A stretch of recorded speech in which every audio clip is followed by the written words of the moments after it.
With an even more devastating twist, Squid Game just topped the list of the series' saddest plots.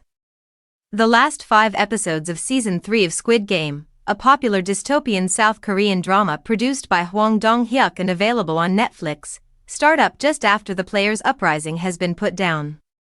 After being escorted back to the housing facility, the remaining competitors are forced to participate in 3 more lethal games that resulted in more gory fatalities. As the games were coming to an end in the middle of the night in Season 1, we saw the terrible death of Player 067, Kang Se-byok, Young Ho-yeon.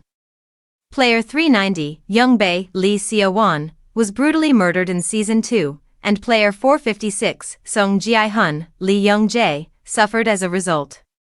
The saddest and most significant death in Season 3 is the loss of Player 149, Jang Jeomja, Kang Ae-shim, the game's oldest and wisest contestant. She plays with Player 007, Park Young-sik, Yang Dong-gun, and pays off his debts on his behalf. In Episode 2, she is forced to make an unthinkable decision, which turns out to be a surprising turn of events that is too much for the strong, caring, and opinionated mother to handle. The plot of Player 149, Jang Jeomja, is particularly intricate and tragic because, in Episode 2 Starry Night, she must go through an unthinkable ordeal, even in the midst of such a vicious competition, in order to save Player 222, Kim Junhee's, Jo Yuri, child. She was discovered the next morning, having hanged herself during the night, indicating that it was more than she, or perhaps any mother, could handle.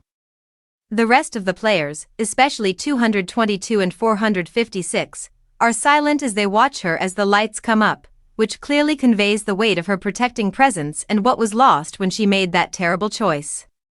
She ultimately took the action she believed was necessary to rescue the baby, but she had to make an unthinkable decision in the blink of an eye. The audience was about to see the horror of infanticide while the clock was ticking down over her shoulder, but it was abruptly changed with filicide, a totally different but no less spectacular kind of murder. In order to kill her own son, her own flesh and blood that she brought into the world, we see a mother stab the danger in the back with the homemade blade she took from her hairpin. It was a terrible circumstance, and Jeomja would never be able to live with herself again.